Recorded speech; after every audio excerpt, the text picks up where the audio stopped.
Call this meeting to order. The first item of business is the Operation Committee meeting minutes of March 12th, 2018. I hope that everyone had an opportunity to look them over, and if there are corrections, deletions, additions, please indicate so now.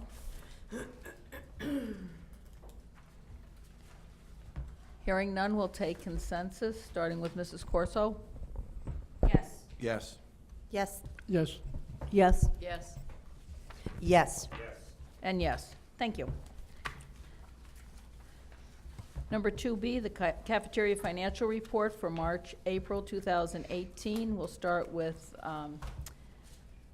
sheet B1, year-to-date comparison report. All right, so I'm gonna go over that, both the months, because we didn't report on the cafeteria at the last meeting, so we'll deal with both now. But what I'll say before I get going is, it looks like we had a really bad March and a really good April, and I think we had a little bit of a blend in between. I think the expenses in March are a little overstated because we made sure we got any invoice we had got paid out. So I think the expenses were, were probably a little higher than we would have anticipated. March was, with that said, it was a little bit of a tough, can you hear me? No? Can you hear me over there? Yes, okay, all right.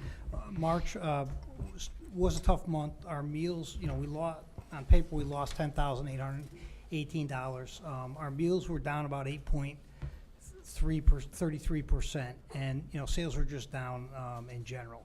Additionally, we made some big investments in some inventory.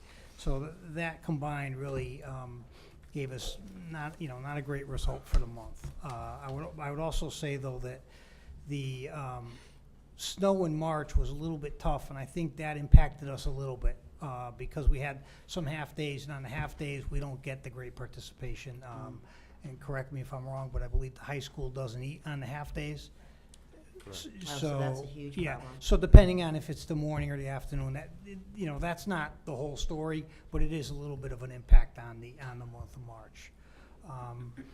So all in all, it was a little bit rough. April was, on paper, looked a lot better. We showed a profit of about $12,500. We actually had our best month when you look at our daily sales. Compared to last month, we were down 4.24%, which is the best we've done all year when we compare what we sell in 1 month to the prior year's monthly sales. So I think that was encouraging. Our expenses in April, I think, were a little bit higher. We had an extra serving day compared to the prior year's April. And our wages, if you look at the wages, they look a little, it looks like kind of an outlier that our wages were significantly higher this April from last April. But that's primarily because of the April vacation. Because it was later in the year, or later in the month this year, part of those days off will show up in the May statement. So in other words, last year the vacation, I believe, was a week earlier. So that week off was all shown, was all impacted by the wages in April for the prior year. Is that clear? All right. So net 2 months, we made about $1,500 to $1,800. Yeah. I'm sorry. So that doesn't make sense to me, unless I heard you backwards. So you said that last year, the entire vacation week was in the month of April. Oh, they don't get paid. There's no pay Yeah, for they them? don't, they don't get paid. They don't get And- paid on and- vacation. And Okay, the entire got it now. vacation, well, let me clarify. The entire vacation was always in April, but the way we do our payroll, 2 days, the Monday, Tuesday are in one payroll, and the Wednesday, Thursday, Friday are in another one. And because we shifted it, that Wednesday, Thursday, Friday, where we had no labor because it was vacation, Right. should show up in May. Okay, got it now. All right. Yep, thanks. Okay, sorry about that. Net, the net of the 2 months is about an $1,800 profit. I think we projected about a $40,000 deficit at the end of the year, and right now that's right about where we are. So I think, we're gonna need to have a big May, because June's gonna be a little tough, although we do have 4 or 5 extra serving days this June than they did last June. But May is gonna have to be a pretty good month. Any other questions on the comparisons? Okay, I guess the next financial statement, the B2, really is just a recap of the expenses and the revenues. But what I guess is very useful on the B2 report is that per day variance. And obviously, the closer we get to 0, and hopefully you get positive at some point, the better we're doing on a per day. And that's really what we look at when we say, how do we do sales-wise? Could you explain that again, please? Okay, Closer we get to 0 in this column, per day variance. the better per, off we are. the per day variance is a column we added a few meetings ago, and the reason being, because when the number of days vary in the month, it's a little bit deceiving if you just look at the meal variance. It looks like, in April, it looks like we had, we sold 2% more sales, but we really didn't, because we just had an extra sales day in there, and that's why our total sales. But the per day variances percentage is really kind of apples to apples on how many meals we sold in that month. So if I understand you correctly, Dominic, the per day variance, that very last column, we want to get it as close to 0 as possible. Yeah, well, we want As to, close to 0. yeah, but then we From want to a- go, yeah. What? I'm sorry. We would like to go positive. So, Right, yeah, I yeah, get yeah, that. yeah, But, right, obviously you don't want to be in the Yeah. negative, but the closer we get to a 0 and then to a positive, the better off we are. Correct. Yeah. Just want to be clear, I understand that. Thank you. Any other questions on this particular sheet? No? No. Move on to B3.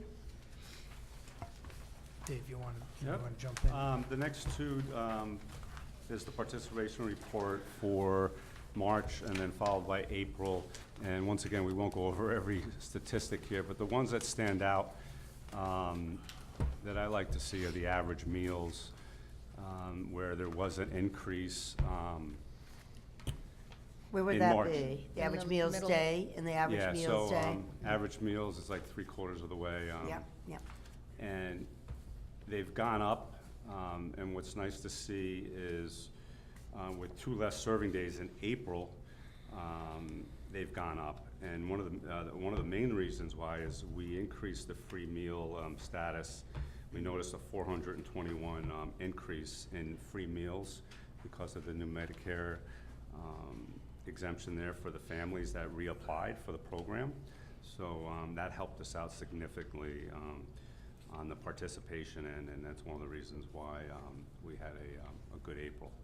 And we hope that continues, that trend continues into May and June. Otherwise, average meals in the elementary is up 81 meals in the month of April compared to March. And if you continue down, the middle school dropped 8 meals a day from the previous month. And the high school, we noticed an increase in meals of 27 meals a day. All in all, the whole district, we were up 28 meals a day on the April comparison for the participation. So, like Dominic said, and the trend is getting there. It's just taking a little time, and we are seeing some results. Are there any questions on the participation logs? Yes. Quick question. How are you affected by, because usually at the end of the year you have a lot of field days and you have field trips and stuff like that. Does that really take a toll on your meals per day? Right, so like Dominic said, as June creates, it's usually a difficult month financially for school lunch programs because there's a lot of children out, field trips. So it's gonna be key that we control our costs. And we still have food in the warehouse, and that's one of the reasons why March, we bought a lot of food and we inventoried it. But that's why purchases were high and we did not show a profit. So we are still weeding off of those cases of food for April and May, and hope that we should have a carryover too into June. And we're gonna try to minimize our expenses. But to answer your question, it is, June's a challenging month. Okay, Mrs. McKay? Yeah, thanks. So if we are doing any, say, catering, where would that fall in the grid here? for So the us? catering, Roxanne, falls into the revenue, the sales and revenue. On the comparison report, the first report, D1, that Dominic Okay. reported out to, your third line item other down catering, is yeah. other catering. And as if you take a look on the April side is, we significantly are increasing monthly. Oh. So year-to-date, we're up about $4,000 year-to-date, so, we So are that's good push- news. Yes. So can I ask, what is that a reflection of? What kind of catering are you seeing at this point for your department? It's a Or is lot it of a networking. culmination It's a lot of- of network, getting me out and talking to people, sending flyers, talking to department heads, give us a try, help, Yep. Can I cost out your event? And, it's slowly, building. I'm working, Yeah. what's also nice is being in this building. It's very, it's a positive thing where I'm constantly working with Sharon next door, and she's just taken us on as a great client, and, That helps. So let me ask you, like, because we are talking about the potential, especially year-end, whether it's field days or field trips or, whatever. I know we've talked about the idea of offering catering, I say catering, but, cold lunches, for kids that are going on field trips. Has that been successful for you, or are you still, how's that working for you? So the flyer is still out to all the principals and front offices. We haven't changed that flyer, but they Sure. all have it, and they send it out several weeks before their planned trip. We continue to get orders on that. Oh, It's so not a that's- high participation rate, Yeah. but it is some revenue coming back, and most of it's the free and reduced, Okay. which is beneficial to us, so. Okay. And have we had the opportunity to explore the notion of sports teams, offering, sports teams that are traveling, where they leave the district at, say, 3, 4 in the afternoon, where we could provide lunches on the bus, that kind of thing? I say, it falls under catering, but it's not it's not like catering in the essence of what people think of catering, but providing meals for students. Is that something Right, where? I started to pursue it, and I actually did do a draft, and I was working with Chris over at Sheehan, Sheehan, our yeah. athletic director, and I'll be right up front with you, it kind of came to a standstill, but it's something that we do want to pursue in the future. So maybe in the fall okay, so that's not a piece of your catering that's reflective No, in. that would be considered a school lunch meal, that would be Oh, that under would meals. be? Yes. Oh, really? Yeah, Even though because we it's- still receive the reimbursement on that list. That makes we get. sense, I guess. So even, let's say, I'm just gonna give an example, the hockey team, for example, or the basketball team, where it's night events, that's where I'm going with this. Let's say we were able to cultivate a relationship with our sports teams that are traveling out of district, and let's say they are willing to buy sandwiches or whatever, that would still fall under our meal count and not as catering in that scenario? Nope. So that would be, since it's not a state-approved meal, from a meal period, that would just be under revenue and sales. That would be à la carte sales to us, and we would just. So that doesn't fit under catering or meal count? No, that or would be what under, on your D1, that would just be under the first line item under sales. G1 would be. And those are cash sales. Okay, just straight cash sales. Gotcha. Okay, thanks for the education. No Dr. problem. Menzo? I just wanted to mention, Dave, I think what Ms. McKay might have been alluding to earlier was, I know you've done some catering for banquets for sports teams, so those types of events, so Yeah, could you that share a too, little bit but- about that? But that Well, would be 'cause- catering, right? Well, exactly, That's- but your first question was about catering, Yep. what events have you Yep. done? And so I just wanted to, if you could just share some of the sports teams that you've done catering events for? Yes. So And in the- lean into the microphone, because you're very Okay. soft-spoken. Sorry about that.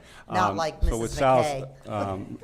talking about is, in the fall, I was able to market our new catering menu. And one of the departments I hit was athletics. And I worked with Chris, and he was able to get that flyer out to all the coaches in the fall and winter sports. And we saw an increase in the catering with about 4 banquets in the winter Oh, that we okay. catered that in the past, they were going out to the restaurants and Yeah. catering departments. So they So- gave us, we marketed it and we did all right. We So did- I appreciate that, because I know I, along with other board members, sit on your strategic planning committee, and I know that's something that you've been working on, and I was just, I'm not trying to put you on the hot seat, but I'm just wondering how successful that's been, and that takes time, I get that.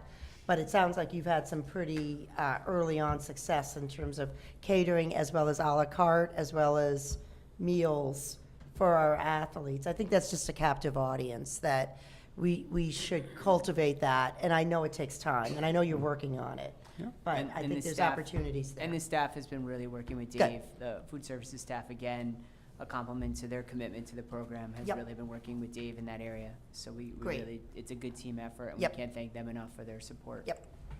Thank you for that. Mrs. Purcell? I just had a quick question.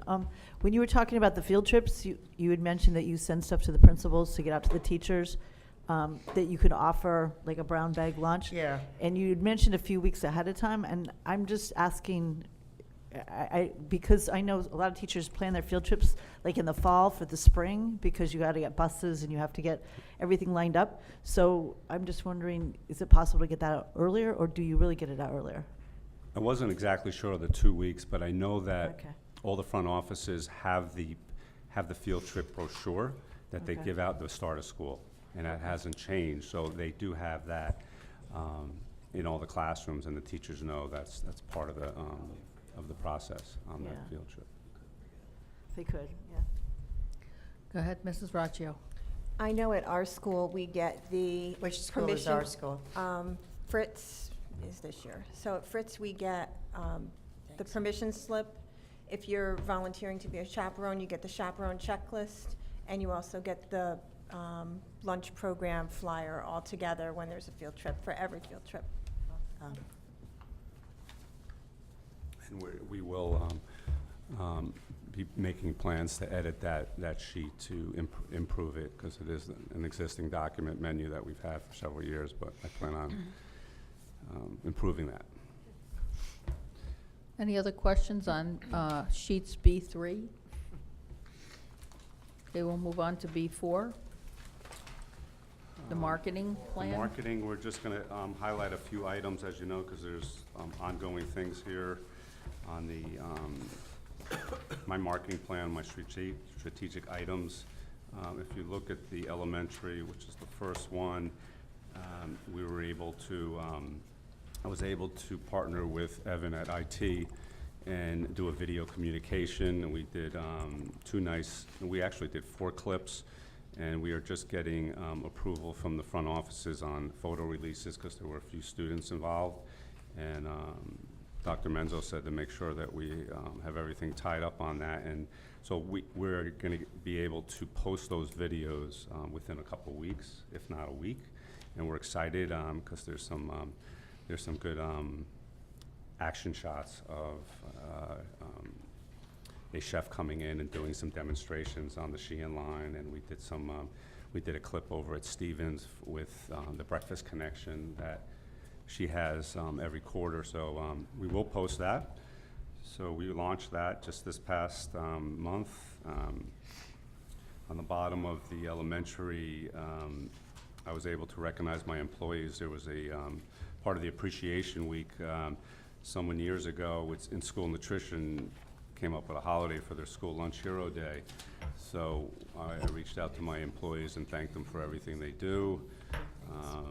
And what was nice to see about that is the principals worked with me on getting the students involved with that promotion. And a lot of the cafeterias walked in last Friday morning, and they had total clip art from all the students coming down with thank yous and written literature that I posted on my Twitter account, and it was nice to see, and I think they were elated about that. So I thought that was a fun thing to do. Over on the secondary side, on the middle school, high school, we continue to progress with the breakfast in the middle school sector and meeting with the appropriate people and the fire marshal. coming up to a follow-up with the fire marshal any week now. The survey that's on here is, we'll go over that in a few minutes. I have the presentation on that. And also, towards the bottom of that marketing plan, we implemented some new street tacos and flatbreads that have gotten some positive responses in the high school, and we just started it with the middle school. Any questions on the marketing? I do have a question. Under April, under the Chick-fil-A and also under the work with SHS Tech Ed Department, you're indicating that those items were dismissed. Could you give me an idea of why that is? Sure. So on the Chick-fil-A, after continuous work with Todd, the owner,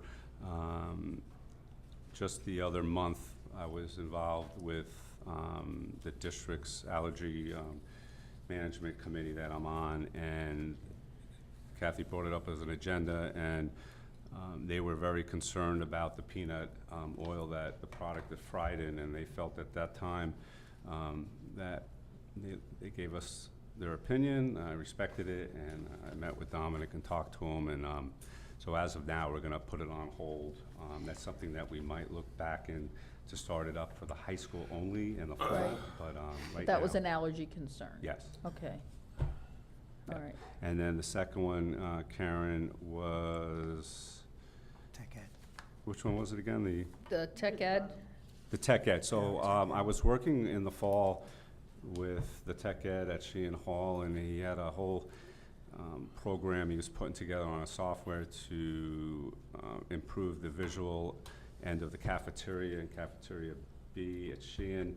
And after months of working with him, he just finally said, Dave, I don't have the time, and I respected his decision. So it's something also that we're gonna look at in the fall of next year with him. Okay. Any other questions on any of the B4 sheets?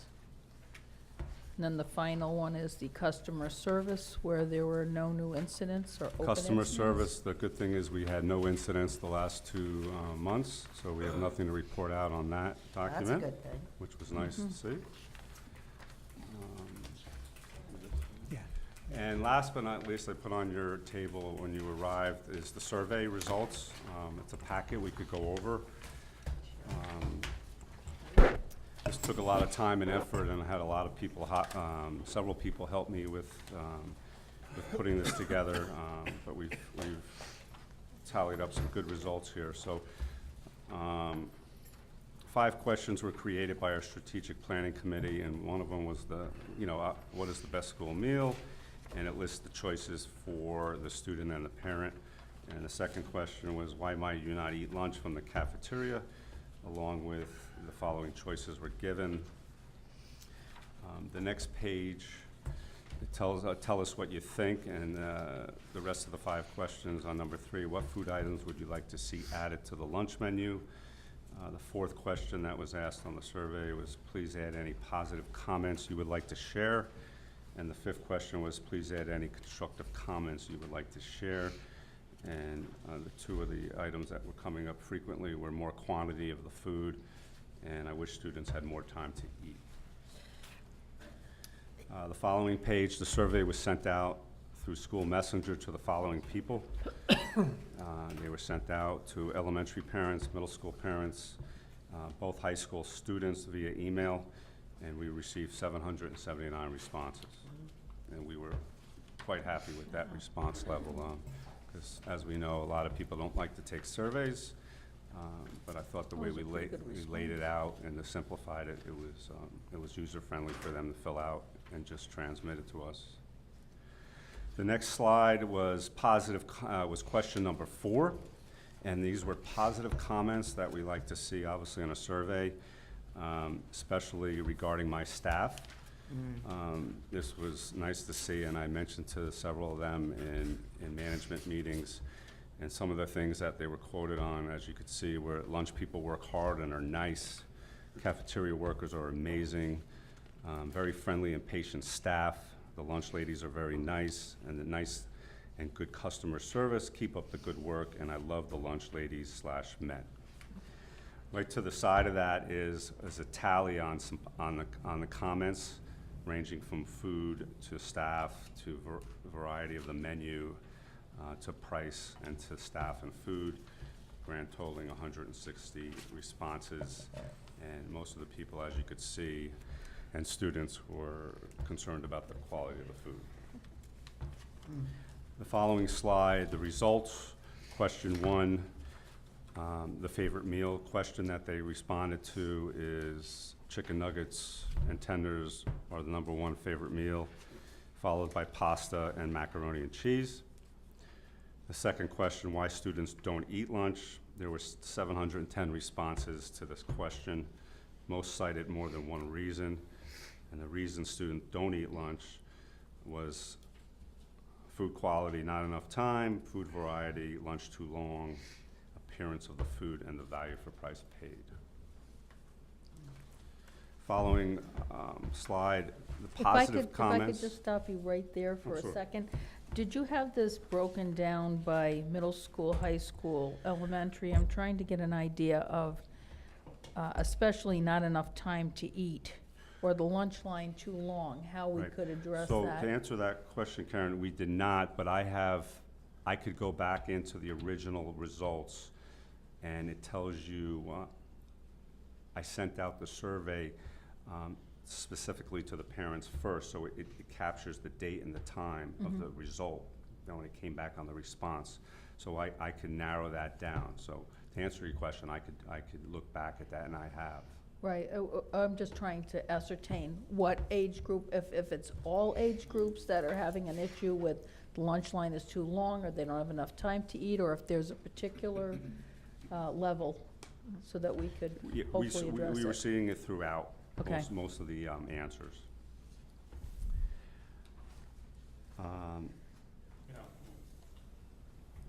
So after the survey results, the positive comments, there were 161 total responses to this question. Most comments were based on the food, followed by the staff and the variety of foods served, and a few people mentioned about the cafe. Constructive comments, there were 305 responses received. All responses fell into approximately 20 categories. The biggest categories were as follow. The quality, as we talked about, was their #1 concern. Number of choices, number of time to eat, amount of time to eat, small portions, whole grain items, and variety of choices.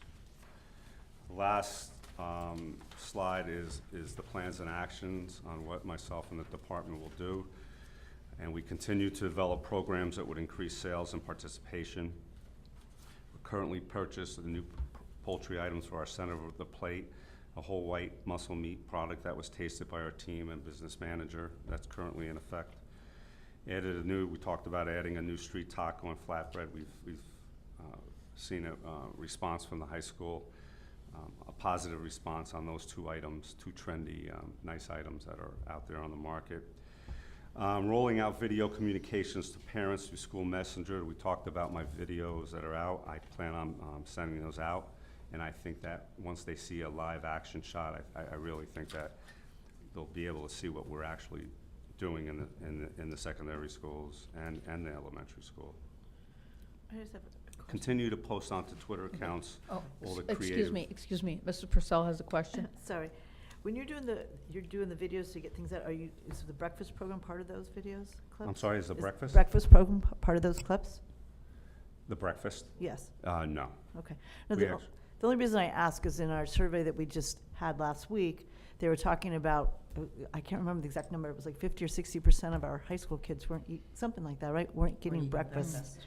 So I just would think it'd be a great thing to promote, because it'll help the health of the students, and it'll help. Actually, that's a you. great idea, and actually, Evan and I plan on doing another video before the end of school, and we have seen an increase with a new high school breakfast menu that I put out in the late fall. Lyman Hall has increased their breakfast counts by 25%. Oh, that's. So Good. we're very happy that the manager there is ecstatic, and her staff is, they're all for it, but I will do that, that's a great idea. So what, can I, oh, I'm sorry, I don't mean to usurp you. Go ahead. So, but just as a follow-up, so what would you, what do you think contributed to that 25% increase? Because that's a big increase. Right, so a couple bullets down, Roxanne, is what I did was to market Oh, I that breakfast, see. because the breakfast sales were weak, and they're usually weak in most districts.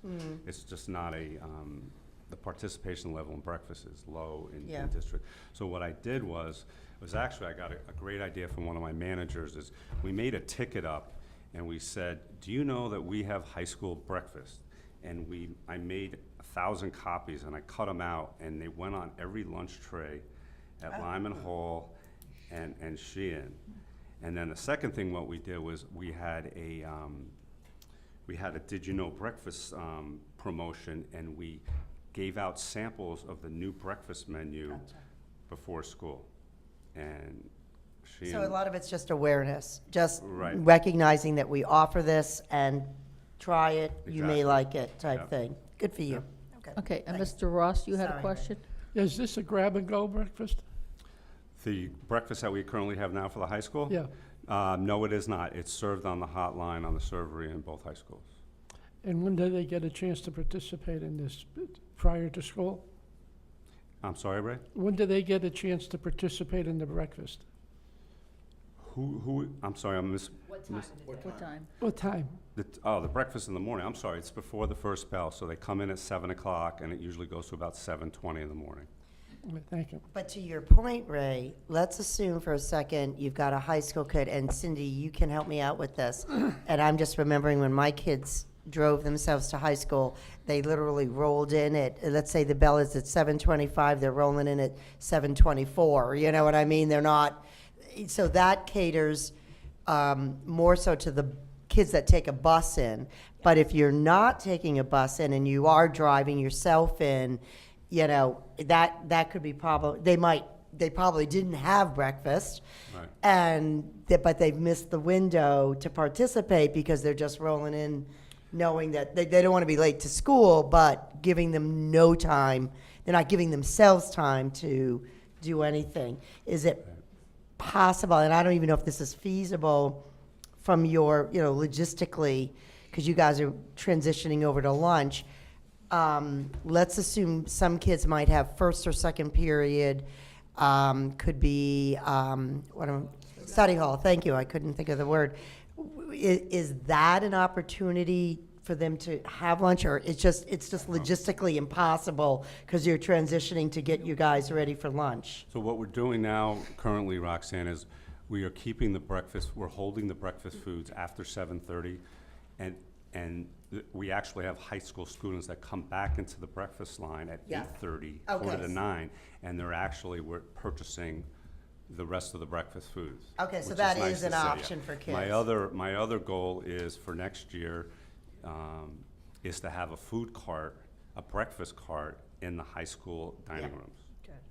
For me to hire a substitute or whoever, bring out the food to them where they're studying at the cafeteria. That's So that my could be goal. more of not a grab and go, like what Ray's kind of talking about, but, it's a quick meal but it provides them the opportunity. Because I could see logistically, they just get messed up on the timing Right. more than their willingness or wanting to participate. That's my, thank you for that. Mr. Votto? So I want to make sure I heard that correctly. Next year, you're thinking of providing the food for them after? Right, so after we call it downtime, Mike. Right. So anywhere from 8 o'clock to 10 o'clock, at the right appropriate time, whatever the principal feels is the right time, is we would bring the food to them in the cafeteria. And you would still be able to keep track of free, reduced? That one there, I think is gonna be cash sales à la carte. Oh. Yeah, we wouldn't be able to get a reimbursable meal out of that, not that I think of, but, yep. Okay. Just finishing up on the plans and actions, we continue to post out to Twitter, especially a lot of the catering we're doing. We just talked about marketing a Did You Know breakfast program in the high schools and have seen a 25% increase in breakfast meal participation. And we continue to use the food brokers to support and implement adding new food items and displays. And actually, they were part of the video That was part of that. They donated the product, and we were able to get a guest chef part of that video. The last page for plans and actions, we continue to look into the online free and reduced meal application program for next year.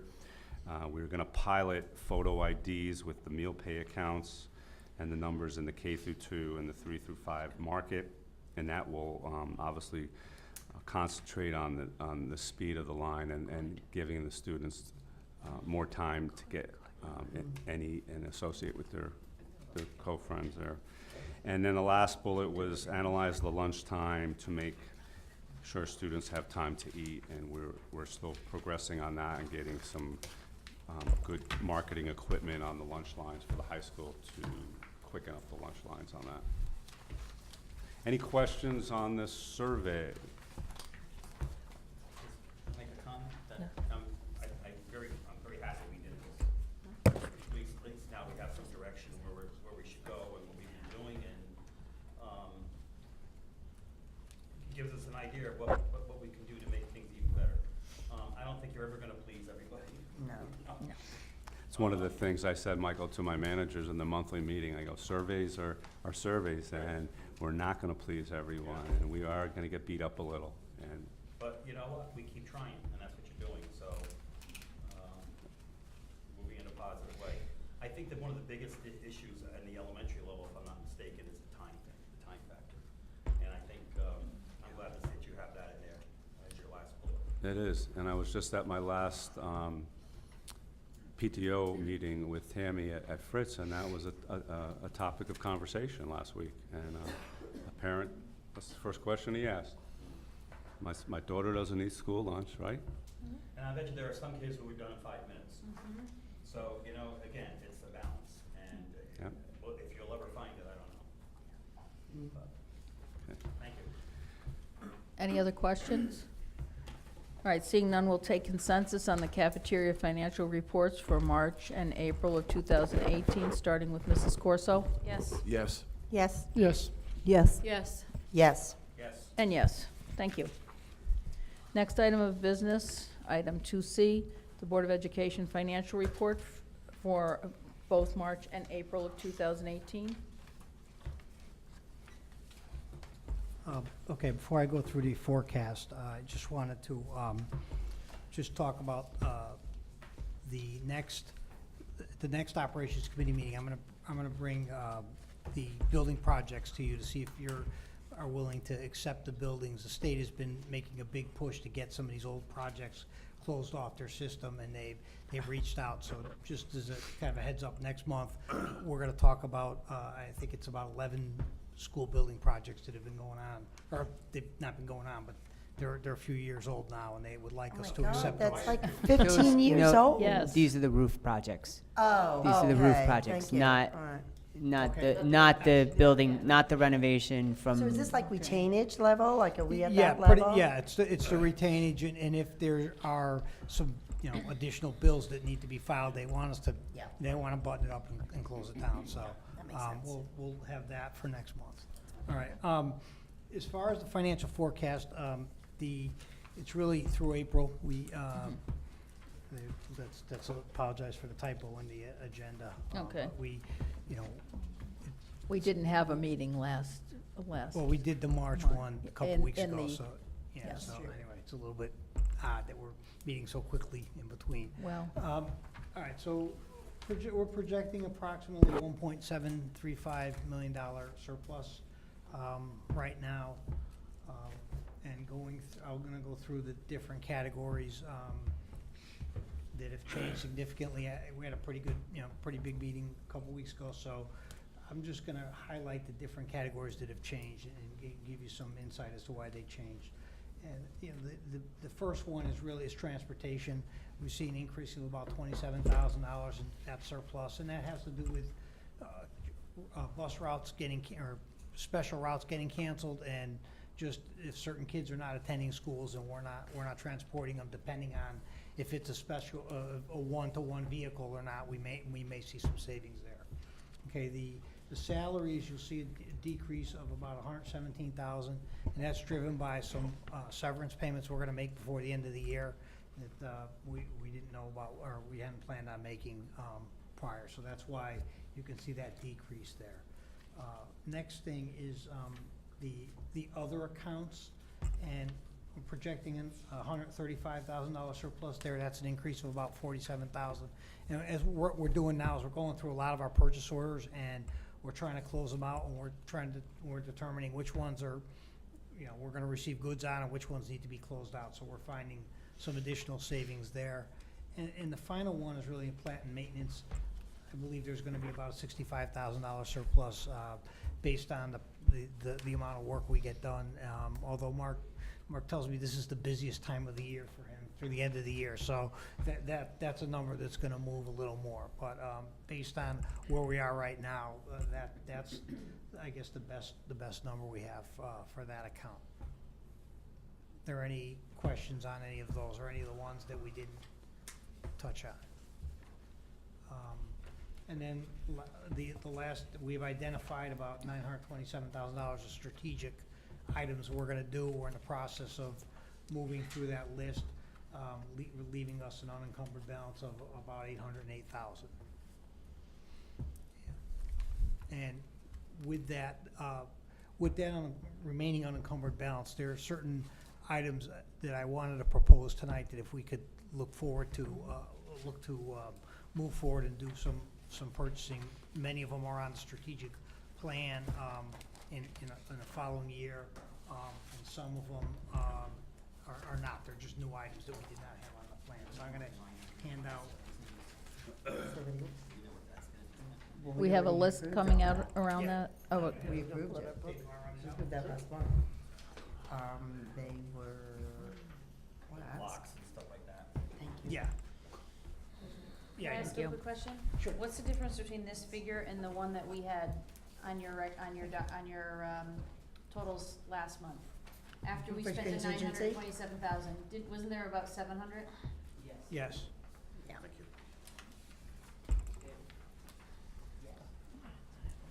Just, That's going by just to about recall, just to remind you, the money that, the 927,000, those were the items that were non-reoccurring expenditures that initially were in part included in the 2.42% increase to, that was requested of the mayor, that were not funded. So those were the textbooks of facility study, Chromebooks for universal access, computer replacement, universal key system, door, handles and locks, change for locks, interior doors, new locks. There was then ceiling fans, painting gymnasium, variety of ceiling tiles, water fountains, fixtures like that, that we had asked the mayor for additional CRA appropriations. So those were all things that were already discussed by the board. And then lastly, the other items included, again, more technology, the maker spaces at both high schools. There was some maintenance or some repair work regarding sidewalks and curbing. There were some EL touch-its that we had talked about, culinary class equipment, and a variety of other pieces of furniture and level textbooks. The other items that I just want to mention is that we did agree to $22,377 that would be moved over to food services to offset convection ovens that were going to be replaced at Sheehan, warmers at DAG, as well as combi ovens at Sheehan. So I just wanted to just kind of bring everybody up to speed. The other, we had given you at that time a yellow sheet, which was for items post July 1st because they had to be bid. What you'll see tonight, what Dominic passed out, is there are a couple of items on here that say needs bid. However, with the hard work of Karen Vayu and Dominic, the two at the top of the list, the network servers and the backup system, we believe that the bid could go out prior to June 30th and be awarded prior to June 30th. So that would allow us to use this year's funds rather than having to wait to next. That was the only reason why we didn't include them in the initial request, because we thought the bids would have to wait till after July 1st. But Karen has been working hard on this. We can't thank her enough and Dominic enough for their hard work in this area. So we believe that those two items, which are really important, and I think we had talked about them in terms of our storage, we definitely want to make sure that we have our servers up to date and such. So if we could get those accomplished and get those bids out, get the equipment in prior to July 1st, that also helps with a lot of work over the summer for the IT staff. So I don't know if you want to add to those items, but I just wanted to kind of contextualize where we've been and where we are tonight. So I hope that was helpful. Any other Do you wanna questions? touch on the technology at all, Karen, or no? Or just, If there's any questions, but we were, as Dr. Menzo stated, there's just been some needs that we had that I did contact the town and were able to get the bid done ahead of time, and it would make things a bit easier to have that in and done before the summer comes, so. Which one is that? That's the backup system storage. But we do have additional needs as we're trying to, we just are in the middle of the laptop cleanup replacement for teachers, which is always, my staff spends a lot of time going through every teacher's laptop and updating them. And, you know, that's when we find the problems when they, you know, maybe they've been chugging along with it, but it really hasn't been functioning well. So we had a stock of laptops and they're all gone. So our shelf is empty, and we need to get through the year and then have enough for transition into the fall, so. So the request for consideration this evening is two-part. Number one, the first part of $260,000 to be expended by the Board of Education starting immediately to procure prior to June 30th. And then the second part, $18,900 to be transferred to the food services account to allow them to go out to bid. And as Mr. Mencher was talking about earlier, the food displays and such would help with the high school scenario as well as other schools. And then one of the items, the 3-bay utility sink, is required because it was recently, we just got the reports, Mr. Deptula shared with us the reports from the health department, so it's one of those things that we have to do. So the total additional expenditure that we're bringing forward for your consideration this evening is $278,900, which would come from the remaining $808,629. So, we're left, if we were to spend all this tonight, we would be left with $529,000. Historically, what does our unencumbered account look like from year to year? In terms of between this point in the school year to the end of the year? This is the 1% that we're talking about. Yes. Historically, what do we have in our 1% account? Usually we've carried over the full 1% up, and then in some years we've carried below, usually anywhere ranging from $600,000 to $900,000. So this puts us on the lower end if we were to spend it all. Yes, I think that the belief is though that we believe between now and June, when we close out the books, that this number, the 529 or so, would go up because we still have the question mark on the maintenance, and then also with leaves of absence continuing, the salaries might continue to go, the savings might continue to go up. So that's why we don't, I think our central office staff believes that that number won't be $500,000. It'll probably be most likely closer to 600, potentially 650, that range. We also had identified at our last meeting when we shared with the board the information, we had that, again, on that yellow sheet, we had included the idea that we wanted about approximately $513,000 put aside for potential security updates. So that's why we're trying to still maintain that amount, because we knew that that was very important for the board. But those would have to go out to bid, so that would be definitely 1% expenditure.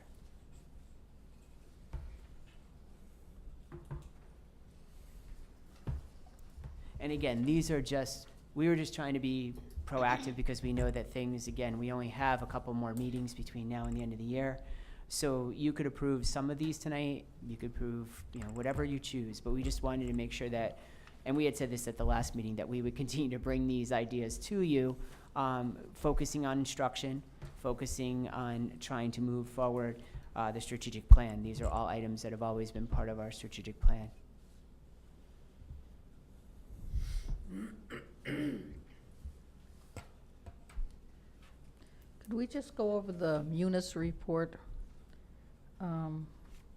just quickly? When do we anticipate reimbursement of tuitions? By the end of the month. And what is the percentage of reimbursement? It's gonna be $2,094,000. The percentage is, between 72 and 73%, I believe. I'd have to look it up. And correct me if I'm wrong, that's higher than what was anticipated by the state. Correct. So that's where there might be some additional savings or additional funds to go towards the unencumbered funds or the 1% account. So we actually received 75% of that in February, and then we will receive the 25% this month. Okay.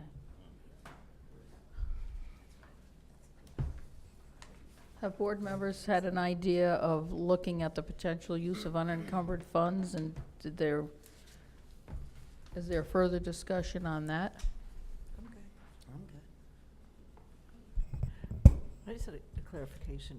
It's not on this, but you said something earlier, and it was, the ceiling fans, those are already taken care of? Those are already taken care Thank of. you. And the gym ceiling being painted at Cook Hill.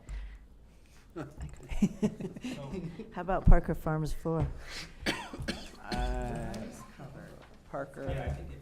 Parker Farms has ceiling fans. No, that was in, I think things being done this year. Yeah, Parker Farms was this year, I think. Karen, are you asking us if we want to approve this?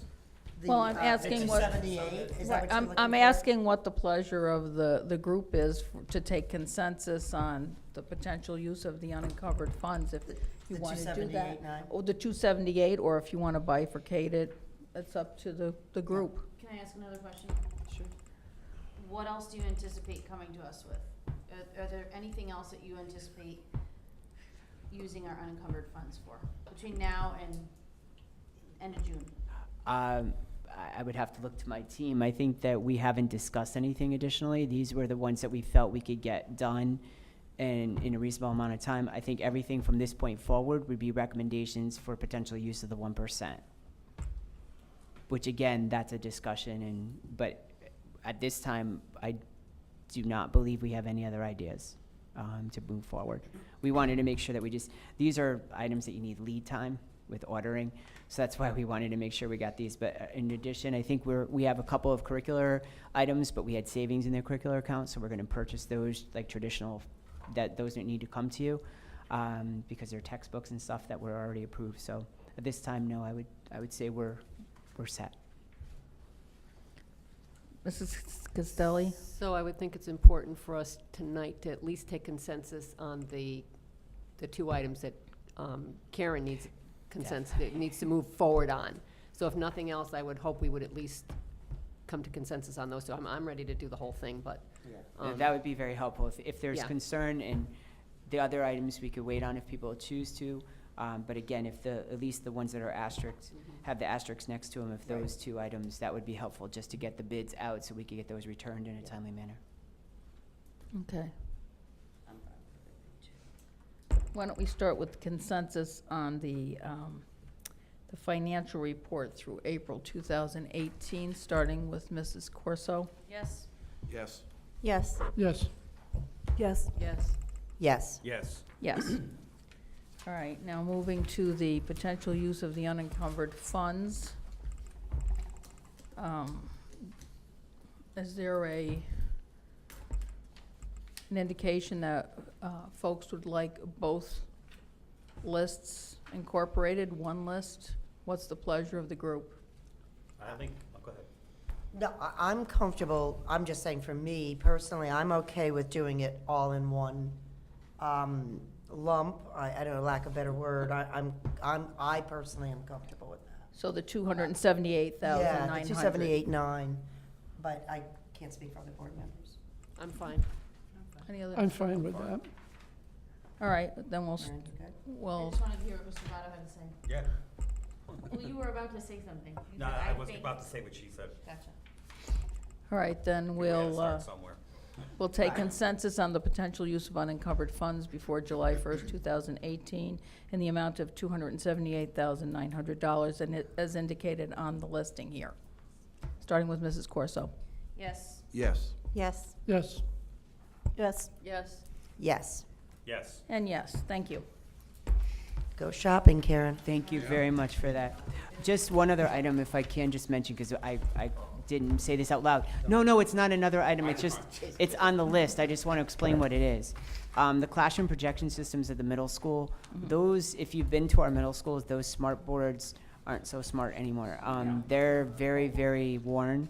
They've been, definitely have outlived their life expectancy, probably by 4 years, 5 years.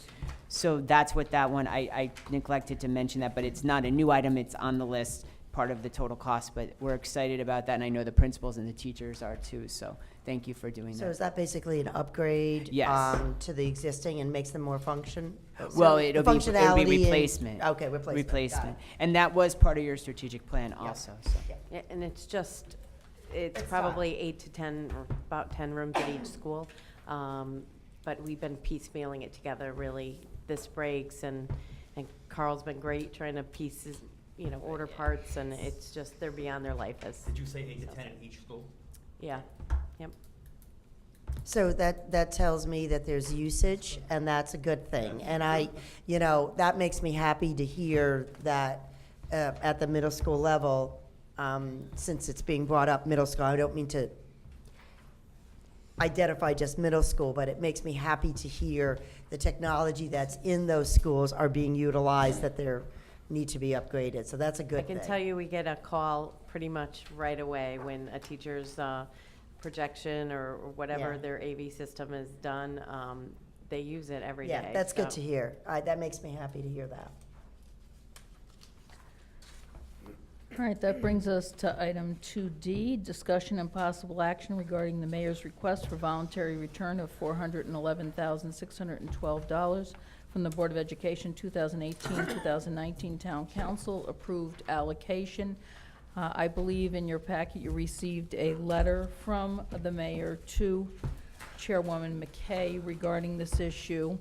And then further, we have a memo from Dr. Menzo indicating his discussion with our attorney regarding said return of those monies. So, Did we get a copy of that letter that you sent us today, or is it? should I just could go pass back? those around. I made copies just in case you didn't print one out. Thank you. Please pass them out.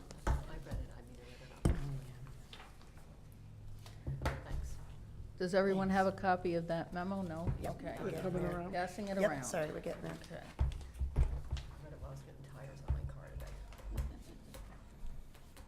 In essence, for the viewing audience, Dr. Menzo indicates that our attorney shared the following information for your review with regard to this money that's requested to be returned.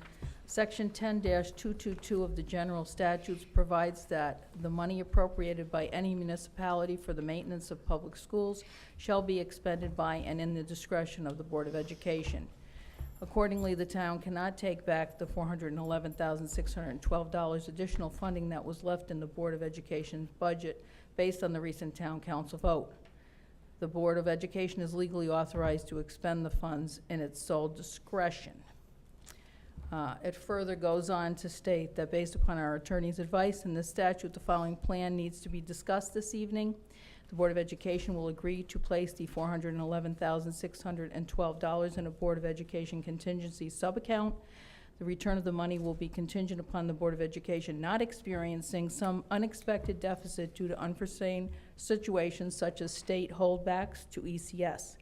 Ultimately, any Board of Education surplus at the end of a fiscal year initially reverts back to the town. By agreeing to return $411,612 at the end of the fiscal year 2019, the Board of Education is not creating a new precedent of returning appropriated funds at the start of the fiscal year, and the Board of Education is simply following the existing state law on the return of surplus funds to the town. So, now that we have that before us, perhaps if there's any further remark that anyone would like to? So, yeah, Mr. just Votto? get clarification. So because of the vote that the town council made, we don't have to give that money back at this point. Oh. Because Correct. of that vote. Correct. However, standard procedure would be if there was a surplus, as the last paragraph, I believe, is saying, let's say that town council vote didn't take place, we would give it back. Well, first of all, there's two pieces to the second part. Go ahead. So, we have the establishment of the 1% opportunity. The Right. town council annually has to approve our allocation of the 1%. So technically, prior to their approval of the 1% for the 18-19 school year, so at the end of next June 2019, if we had only $411,612 remaining, instead of putting that in a 1% account, allowing us to do that, the town council could say, you're not going to have 1% this year, and they have to vote, and say, no, we're taking those funds. If we had $1.4 million, then we would have $1 million that could go into the 1%, and then we'd have the $400,000 that could go back to the town. We can remember, we can't hold more than 1% of our appropriated funds. So the idea is, though, that again, some districts in the state don't have the 1% account established with their towns. So the money that's unused after July 1st just reverts right back to the general fund. Since we have that, we would try to leverage that. But what our attorney is saying is that, again, since these funds were unanticipated, because I think we all, going into the budget discussions on Tuesday, thought the town council was going to vote in a different way than it did. We didn't assume that those funds were going to be in our budget for the fall anyway. So he's saying, and I think, what we all hear is that we identified those funds as not necessary for our operating budget for 2018-19. So what he's saying is that, again, there's no way that the town at this point could make us give the money back because it's been appropriated by the governing body, which is the town council. But he's saying that, again, you'd want to isolate it regardless of what we do. We'd want to isolate it in a sub-contingency account, meaning take our contingency line 110, put a 110A, put it in there because we want to make sure, because remember it came from a variety of different accounts. So we want to take those accounts and appropriately adjust them so that it's isolated. Otherwise, those accounts next year when we go to budget are going to look funny because we're going to cut them and it's going to be like a negative 125%, which that's hard to explain at that point in the game. So at the very least, move them into a sub-account, and then, again, depending on how the year progresses, and if there's no catastrophic issues that occur, to go from there as to how the board would like to proceed. So I hope that answered your question. Mrs. Castelli? So you just confused me a little bit, Dr. Sorry. Menzo. When you said if we only had 411,000 left as unencumbered at the end of the year, the town council could tell us we couldn't put that in our 1% account? Do they have to Correct. approve our 1% account every year? Yes. Yes, do. they approve it every year. I did not realize Yes. And that. they Every year we approve, go in and front of them. also every year, every spring, at the same time as they approve the budget for the following year, they approve carryover of any unspent 1%. So for example, some years, like for example, this year is a perfect example. We have $700,000 that we put in 1% for the purposes of special ed overrides or overruns. They approved last Tuesday night to allow us to continue to carry that $700,000 over in that account. They have to do that annually, as well as in the fall, we go to them, usually September, October, and request the 1% to be allocated in certain places, and they have to approve that annually also. My other comment is my concern, my basic, it's really a public perception concern with respect to the fact that historically it's going to be perceived that we received a 1.6% increase for our budget. If we give back the 411, that's not a true reflection of what we received. And that concerns me. So I'm fine with, how we want to move forward with the sub-account and all that, but if we give that money, if we end up giving that money back, which I'm not opposed to doing, I mean, I'm a taxpayer here too, but I'm concerned about the perception that we receive 1.6 and we won't have historically done that then. So Well, I want and- that to be corrected, the Well, and record that would corrected. be, well, and that would be our responsibility when we present our budget, and with all of your help, in the fall, when we're pulling that together in our presentation initially to you, as well as to the town council and such. We would just want to continue to reiterate that while the initial appropriation, because of whatever, occurred at the town council meeting with the change in decision, that even though the appropriation was a 1.6, we only used 1.18, if that And were what we chose. returned the balance, and Yes. returned it, yeah. So If that's what we chose to do. that's my biggest Again. concern, is just making sure that historically, when someone looks back on it, it doesn't look like we got 1.6, when we truly will not have gotten that if we give it back. And again, we can't change everything, but we could try to continue to communicate that. Mrs. McKay? So you're right, Kathy. We are all taxpayers around this table, and it would have been ideal if they chose to accept that money, but that's fodder for another day. And the fact of the matter is that the mill rate is established. So whatever happens to that 411, the mill rate will not change for taxpayers.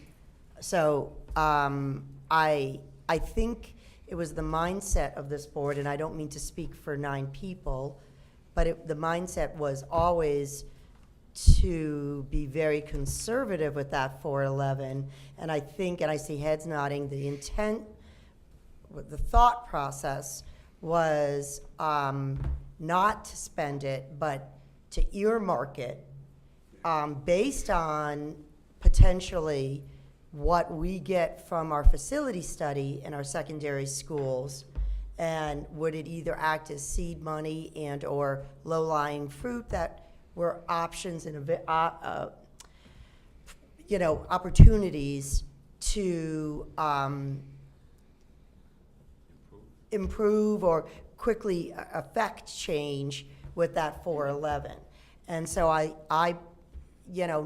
that now it's gotten muddied a little bit based on the decision of the town council, though I still like the idea of being very conservative as a board and, earmarking it and keeping it separate for discussion for down the road, because you're right, Kathy, we're all taxpayers in this community too.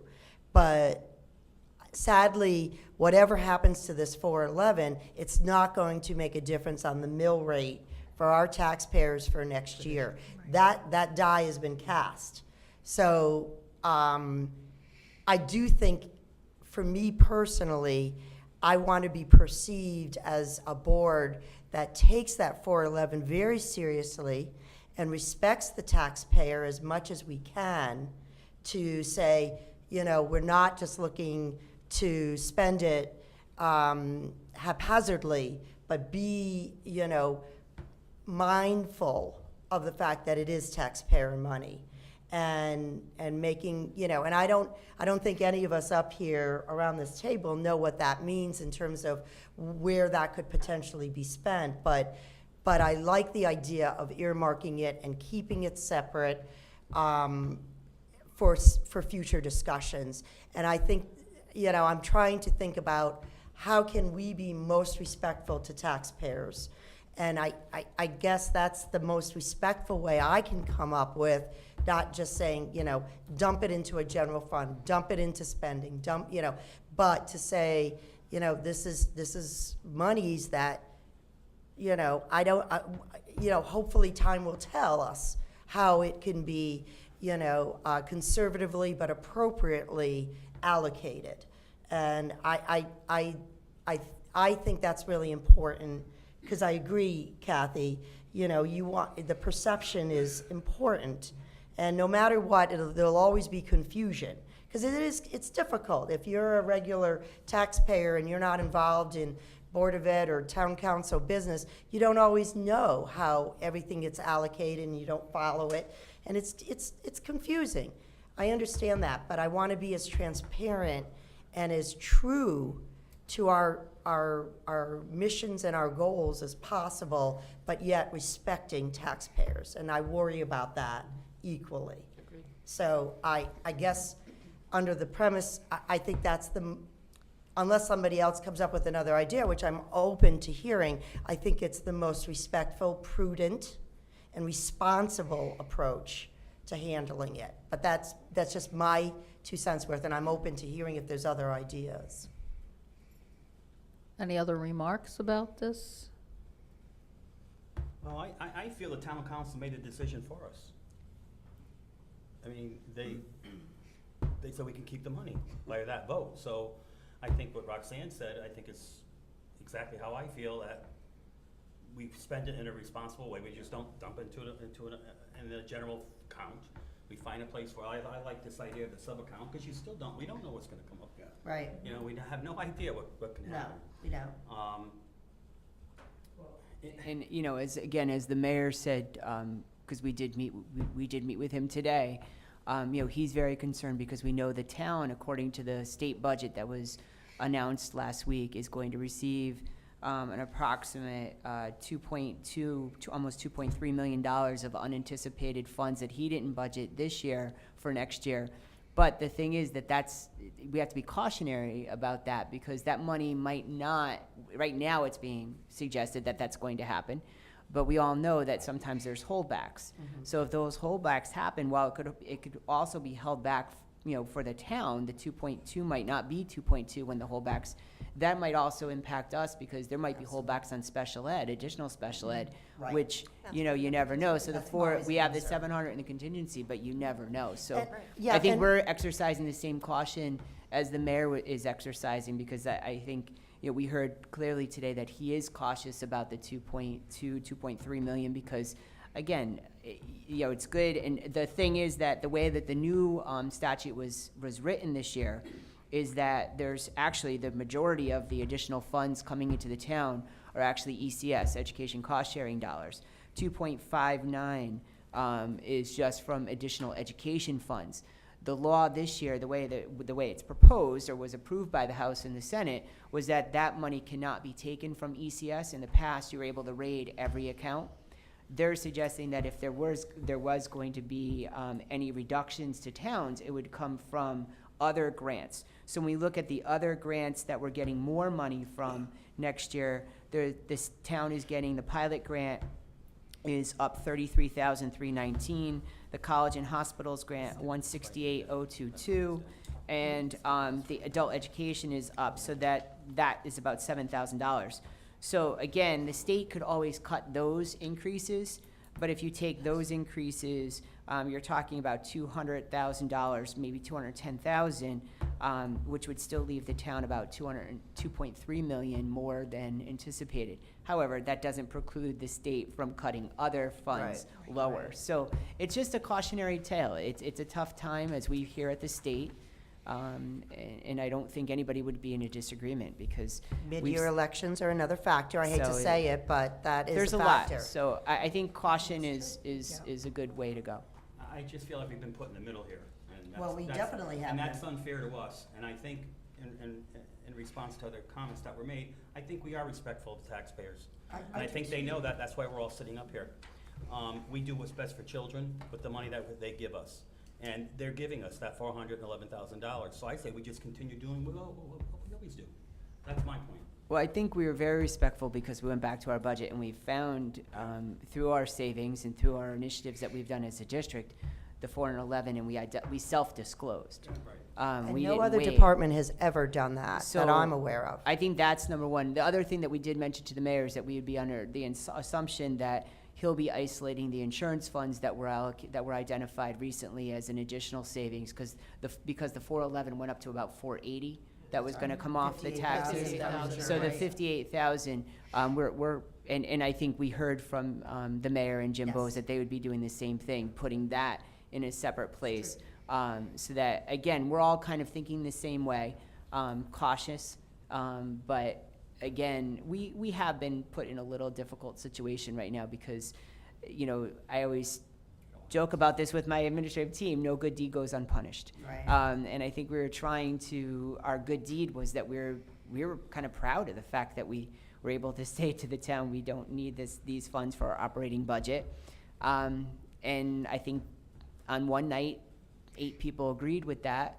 On the next night, only 4 people did. So, I'm not sure, where we go from here, except that I think our attorney is giving us the advice that we thought we would get, and the plan that we had discussed when we were together anyway. So, again, caution. Mrs. Castelli? So, Sal, the facility study, when would we expect to have the results of that? The way that the proposal is written, and this will come up in our discussions with the potential contractors, is that we had hoped for an initial draft by the end of October, beginning of November. So we wanted to have something to present to the board initially, the town, because we most likely would have a town opportunity for them to present to the town. So we would have definitely information to share, so we could kind of frame what are the alternatives, and then go from there. So we had planned for it, that's why we want to get this awarded ASAP, so they could start doing, collecting some data over the summer, and then immediately hit with focus groups, September, get the focus groups done, and get us the initial report by the end of October, beginning of November. So it coincides with our budget process, and it gives us an opportunity to have that open conversation with the community. Okay, great, thank you. Further discussion on this? Well, I just want to make a comment if I can. So I just want to, almost for TV land, I just want to re-invite the municipal side, because I know Dr. Menzo and his staff have continually offered the idea, and we have as a board for at least the last 7 budget years, offered the notion of collaboration opportunities, looking for opportunities to save money as a town. And that could mean, are there collaboration opportunities between Board of Ed and the municipal side that could potentially save taxpayers money? But also the idea of instituting the lean practices that I have to give kudos to Dr. Menzo and his team, that all the way down to the building-based level have instituted that caused this but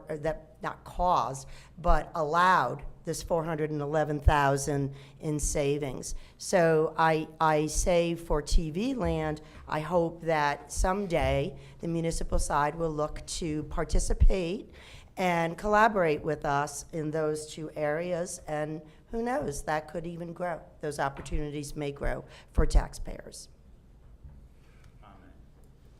Yeah, Yes.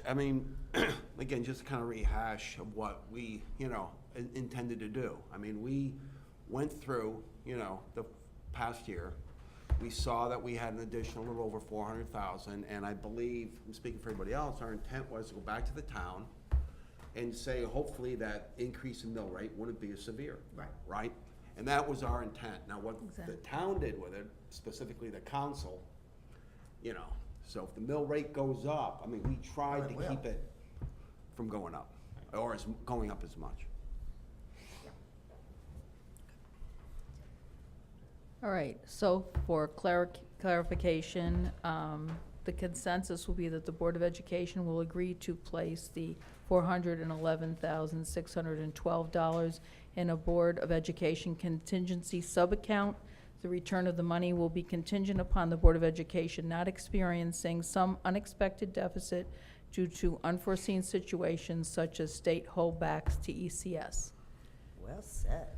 Well, Hey, I read it right off the page. Well, but you actually, not really, you took a couple of different pages to get there, I appreciate that. Cut and paste. So, that's the, The return of the money will be contingent upon? Return the money to the town. to the Yeah. town. I know, but, so only if we don't experience unexpected deficit due, then we would return. Right. So we're- We have no way of knowing that We at this don't. point. So basically, the idea is that, I think what you're saying, if I could boil it down a bit, Boil it down. is to put it in a sub-account of our contingency that would be earmarked and then to be determined based on future scenarios, I guess, and financial need. Does that Right. say it? If that's boil it that's down a bit? just a suggestion for Right. the consensus. If someone else has another idea? Mrs. Castelli? I think just to clarify, the way I'm seeing this, our intention right now is to return the funds, as long as we don't have an unanticipated expenditure that happens during next year's budget. Right, that's Right. what you Correct? need that. But- Yes, that's, Yeah, but we're gonna hold on to it. we're gonna in hold a on to sub- it. In a Agreed. sub-account of our. I understand yeah, that, but yeah. I'm just saying, but the intention or the assumption is that as long as we have no Unforeseen. unforeseen situation that requires us to spend that money, it will be going back to the taxpayers for next year.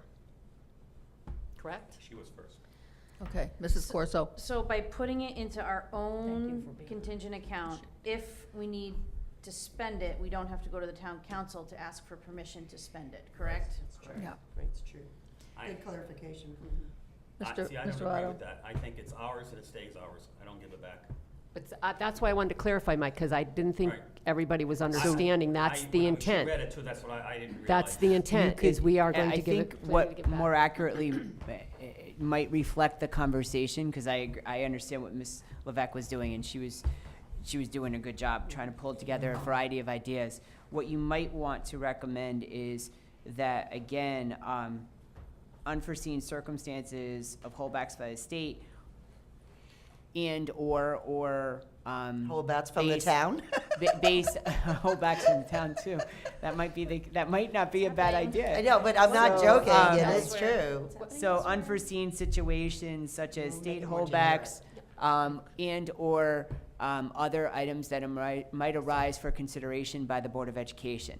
So that would lend itself to, I know there was a lot of discussion on the part of board regarding the facility study, those types of things. So leaving it more general, not to make people watching this think that we're gonna spend it on a teacher or an administrator or, things that we have not planned for. I don't want to send that wrong message, No, but that's I'm fine. just getting a sense that there might be more of a consensus on this discussion or this topic if it's a little broader Yes. in terms of its definition. That's what I'm just sensing, Yep. but. Hey, it was a Keeping starting Keeping point. that line in there, the return of the money? Yeah, that it basically would say is that the Board of Education, the return of the money will be contingent upon the Board of Education not experiencing some unexpected deficit due to unforeseen situations such as state holdbacks to ECS And/or other items that might arise. for um, That would cause consideration by the hardship. Board of That would cause Education. hardship for the Board of Ed. Yeah, so, and/or other items that might arise for consideration by the Board of Education. And I think that would mean, because again, we want to make sure that it leaves you room if you want to discuss, because I know a lot of people have asked about the facility study in general, and I keep bringing them back to the conversation, Mark, who so articulately said about Sheehan, that there might be things that we want to do that are going to cost the taxpayers a lot of money just to get little things done. So that might be a consideration that the board makes at that point. But that's why I was just leaving it more general at that point. Okay, Mr. Votto, followed by Mrs. Corso and Mrs. Dr. Costelli. Manzo, do you remember the list you made when we talked about using this money for Yeah, I got it. facilities things now? Because even though we're having this study, nothing's gonna take effect for years. Yep. But the point is, you made a list of all those things that were in need, Salmon. right? Salmon. See, this is where I'm thinking this $411,000 could go someday. I mean, It- that's why it bothers me that if we come up with a list, a reason why we would return the money, and something like this comes up, will it fit into that? Well, I think you need to Category, decide as a board. You could wordsmith that more if you'd like. Believe me, I'm fine with you changing the wording. I think if you're, what I'm hearing, and that's why I was just trying to reflect the conversation, is that there is still a will on the part of some to return the money to the town if it's appropriate. I think you just want to what I'm hearing is you want to give yourself more time to make that final decision. That you agree tonight, the one thing that I heard consensus on is that you definitely feel it should go into a sub-account of our contingency. Agree. Okay. Number one, Absolutely. use to be determined at a later Yes, date. yes. And I think, yeah, thank you, that's what I think it should say.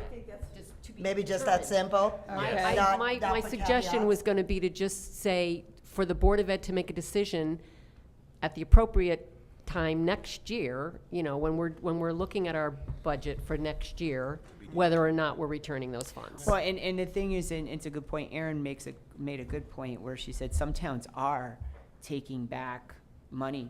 And so if that did happen to us, then you might Which is decide. against the law, But, Right. it's still happening. so the thing is though but the thing is, it could be where maybe our 1% isn't, we're not allowed to carry over 1% this year. Maybe we go to carry over, 900,000 and because the money's, there was this confusion on the part of the council, maybe they withhold $400,000 from that. So you don't know. I'm not suggesting that that'll happen. Nobody has said that to me, but you want to be cautious with that. So ultimately, our intent with the $411,000 was to give it back to the taxpayers, and I think we did the right thing.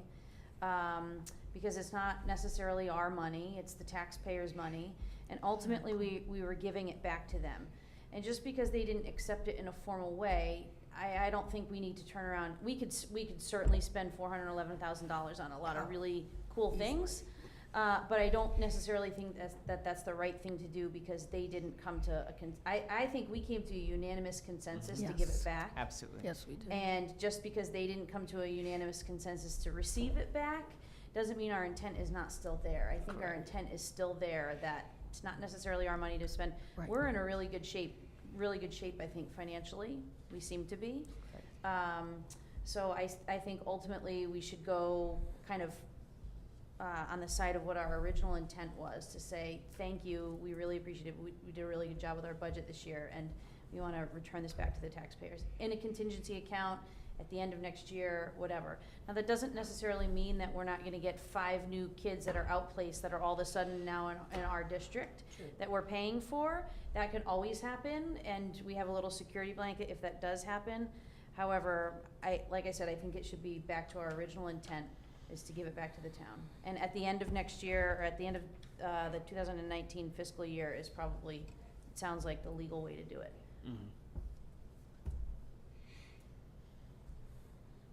Okay, Mrs. Castelli, I believe you were next. I think I'm okay. She's okay now. So are we changing the wording, we leaving it the same, what are we doing? I have such a various, I have notes to myself all over the place.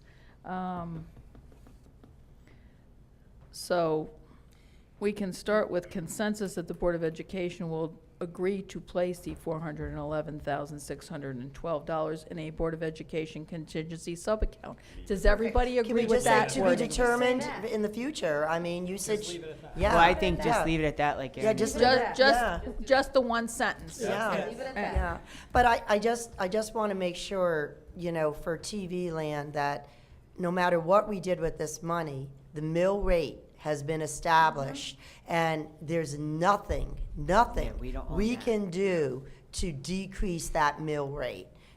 We did our best to try to reduce that mill rate, but it didn't happen. So I just want to be clear that people, if they're watching us, say, well, yeah, why didn't, the mill rate's been established based on the fact of the budget, the overall town budget that the town council approved last Tuesday established the mill rate. And that can't be changed. So I just want to make sure people that are watching us understand that and are clear about that. So. Okay, any more discussion? Okay, one more time, this will be the consensus, that the Board of Education will agree to place the $411,612 in a Board of Education contingency sub-account. Everybody clear? Yes. Yes. Consensus Yes. starting with, Yes. Yes. Yes. Yes. Yes. Yes. Yes. yes. Thank you for the thoughtful discussion on this Thank item. Yeah. All right, consensus regarding the 2018-19 Board of Education budget. So Dominic's gonna pass out to you the line item object budget. It's not a detailed budget, it just ties out to the amount that was appropriated. So what you'll see is the contingency is obviously raised by the 612. Thank you.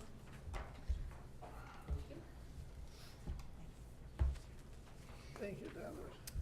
And again, just for those watching at home, the reason why we're acting on the budget so Thank you at for this doing time of year is that we do this, we've started this practice over the last several years because we have a responsibility to our teachers that if there are going to be any reduction in force or if there's going to be any movement due to changes in sections at different schools, we have to accomplish that by the last day of school. So you will take, if you take consensus tonight, then approval on the 29th of May, that gives Cindy as Assistant Superintendent of Personnel and the Teachers Union the ability to get everyone where they need to be. We still are believing that there will be very few, if any, displaced teachers. There may be a portion, but at this point, displaced but not laid off. So again, that was a significant shift, and that's why we're able to also reduce our budget last month based on the $15,000 or $16,000 per teacher for unemployment. We didn't need to factor that in. So again, I just wanted to explain to everybody why we do this, because we technically have until June 30th to approve a budget. But if we waited till June 30th, the teacher's already gone for the year. So we kind of can't do that since the last day of school is the 22nd. Okay. Mrs. Did McKay? you want to, I mean, Did you I don't know, wanna- did you want to, I have a question, but I'll wait. I don't know if you, did you want to talk about this, or is this just for us to digest? I'm not putting you on the hot seat, No, Dominic. it's all right. I just to say that it's essentially the request we made adjusted for all the various things we talked about at the last meeting, where we found some savings in utilities or what have you, and had to make some adjustments. And then anything that we went and said, that we could give back has been moved up to the contingency account. Okay, so that was the question I was going to ask. So you're recommending for 2018-19, $921,613 in contingency, and that includes the 411,612? Correct. In there, okay. Though we'll show it as a sub, from an accounting perspective, it'll be a sub-account, not to be touched, but it is in that contingency. Sure, there'd be like an account 100A and Yeah. 100B. Yeah, okay, great. Thank you for that. I just had a question. Okay. Mrs. Purcell?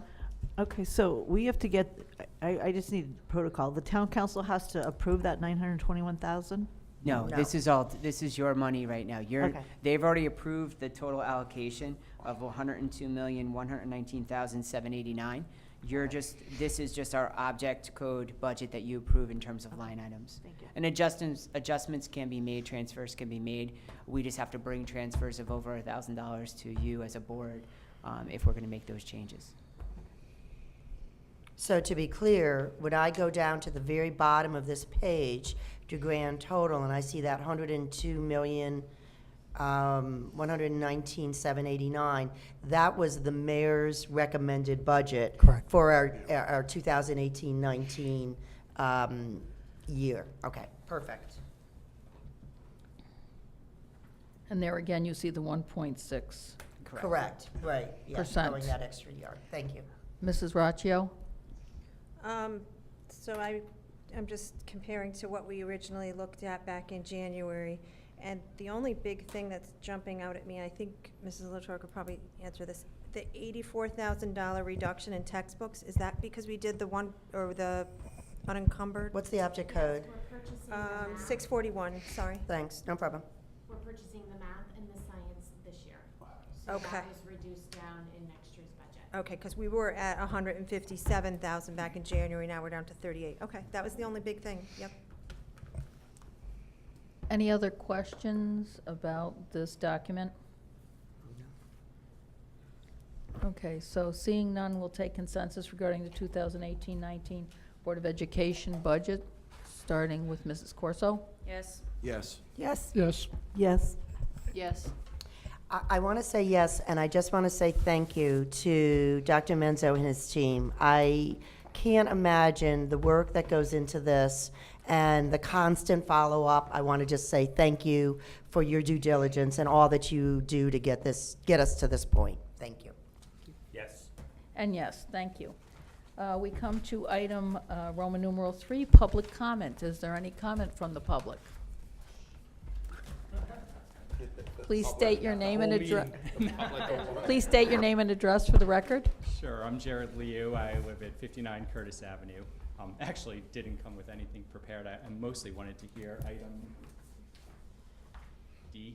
Yes, I just wanted to see how that was going to go down because I guess I'm concerned for the Board of Ed. I fear that the mayor may be a little embarrassed. I mean, essentially, his narrative is the sky is falling, and you know, there are these tremendous budget woes, and here you are giving money back to him, and I worry that that could punish you in future years. I think you've done a very responsible thing, so kudos to you. But I think he sees himself as very much a budget hawk, and that he had poured through every line. So I just kind of wanted to see what the conversation was there. But kudos to you. I think that was courageous. Thanks. Just a shout out to TV Land, as you call it then, to the retiring teachers this year. I know there's some fantastic teachers who are retiring. So One very close to you, correct? good work, Mom. We're going with this, so I didn't know. I did have I don't know if it's appropriate, I'll ask, I suppose, just the agenda that was up tonight, I was jotting down questions as they went. Can I ask questions of some of those items? Well, or- it's public comment. You certainly can. I don't have comment as much of a question. I mean, I guess you can say I'm not answering. So I was curious for Mr. Mencher on the cafeteria. Have you identified who the students are? It seems that there's this general sense that you can push those numbers higher. People can buy more. I don't know what the unit was, lunches or per person. Who is that identify, or who is that unit, right? Or have you identified the individuals? Because I mean, I think Ms. McKay actually had a nice segue there about how, you know, some kids blow in a minute before, some kids may be there half an hour before. So if you're marketing to the one audience who blows in a minute before, I mean, that number is never going to change. There might be other families who are in an economic situation where that's never going to change for them. So I'm just kind of curious, like, who is it that you've identified who makes up that segment that you see some flexibility in? And this is pertaining to which part of it?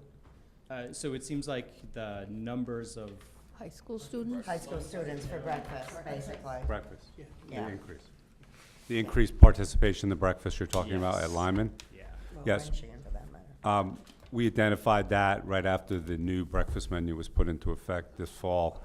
And from her numbers that she started with at Lyman Hall, in the beginning of the year until currently now, it's about a 25% increase. Well, I guess what I'm asking though is, who is it you're targeting, right? If you target the wrong person, that number doesn't change, but it seems like you have a sense that that number is fluid. Like that there are people who could be buying who are not buying, so who are those people?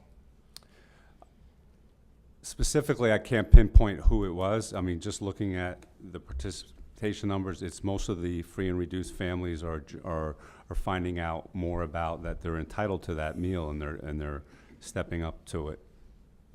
Does that answer your question? Sort of, yeah. Yep. And question for Mr. Barone. I remember when the elementary schools were combined, part of the pitch for that was transportation savings. And I see the transportation numbers increasing here. And I'm curious, are we still below that threshold? Essentially, are we still saving transportation costs as they continue to increase? Are we below where you were projecting the savings were? I guess I wasn't here during that piece. I but could speak to that. The transportation costs, the increase are due to special education costs. It's not in-district transportation. The in-district transportation has always maintained the threshold of savings that we had hoped for. Actually, we've exceeded through reconfiguration each year. Initially, in the first 4 years, we exceeded our expectation. Initially, it was a $1.2 million savings. And each year thereafter, we saved approximately an additionally $300,000 to $500,000 savings because of the enrollment shifts, and that is directly impacted, or has directly impacted, even what we're doing today with our enrollment. So we do still see those savings. The challenge is with the special ed, the costs for the private transportation for individual students or out of district transportation is quite costly. So if you take special ed out of it, we're still saving money on We're still, transportation. we're still, That's we're great. still where we had suggested we would be. Of course, contracts have gone up because we've negotiated one since then, since the initial reconfiguration, but we are still saving, because we also, the other savings to this was the fact that we were able to, the big part was that we were able to combine runs. That was the challenge, because we had many more buses that weren't full capacity or nearly full capacity. Still, high school is not where the kids are riding the bus, but that's unfortunately probably a national phenomenon, or at least in Connecticut, we have a lot of buses that are empty at the high school level. But the elementary level, we have had the savings. Great. And the last question I had is just, is there any chance that you're going to give back more than a $411,000 and change? So once you take No. that 1% out, well, I We asked. couldn't give back the 411. Are you kidding me? Well, I should say that you end the year with more, because I do worry even further for you. You know, I understand there are a lot of intangibles and you don't know, and I worry about the perception of that for you, and I'm certainly not up here saying, spend the money, you know, but I do worry if you tried to give back money and then you come in with even more money, that the perception would be even worse for you. Well, I think the fact is that this year in particular, and we shared this at our last meeting that we had, when we look at the 17-18 budget, we had two administrative positions that were not filled this year. So that was significant savings. We had about 5 to 6 teaching positions that were long-term subs, much longer than we had anticipated. One uncommonly known thing, or a thing that people do not know, and it's uncommon and it's not common certainly to other districts, is we already cut our salary budget each year by $200,000 based on expected and an analysis of long-term absences. This year, it actually was about a $250,000 to $275,000 savings. Again, unanticipated. We were being very, very cautious this year because we kept hearing these holdbacks were coming. So we made some decisions because we wanted to be certain that we were going to be safe. Our special ed numbers, as you notice, those are much higher than projected. So that's where this year's balance was much greater than we had anticipated. But we can calculate why, because of the fact that we had those indicators. Another key factor was the insurance. This was the first year the teachers went on the HSA, and we didn't know how many people were going to stay with the PPO, take the not the first year they went on the HSA, the first year the waiver changed, so it was a flat rate. A lot of people just gave up the waiver. And so we saved an additional almost $300,000 there. So but those are challenges. And then, like similarly to what's happening with other town departments, some of our contracts don't get negotiated until after July 1st. So what ends up happening is we have to look at, okay, what are the cost savings? We saw a lot of our units go over to HSA other than the teachers had already been on it. So there was additional savings there. The challenge for next year, going fast forward, the 411, is that's why we purposely came forward with the 411, because we didn't want to end up in the same challenge that we are this year with as much of an unencumbered fund balance. So we said if we know this to be the case, we need to be honest, we need to be transparent. So that's where that came up with. Now, can we say that there's not going to be things that happen?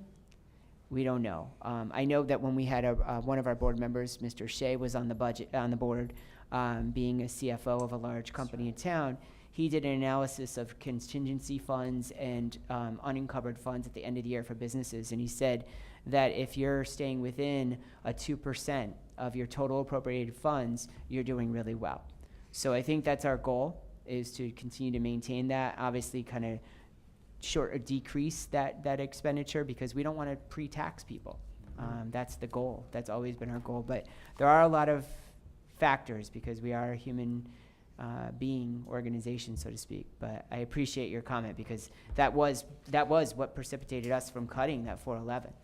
We didn't want next year's unencumbered funds to be larger than anticipated. Yeah, and it's just that point, which is that, you know, obviously there's a disconnect between the budget and the mill rate from one year to the next. Correct. With the perception being that if you have even more left over and the mill rate's still going up anyway. Correct. I think that the focus will come back very strongly here.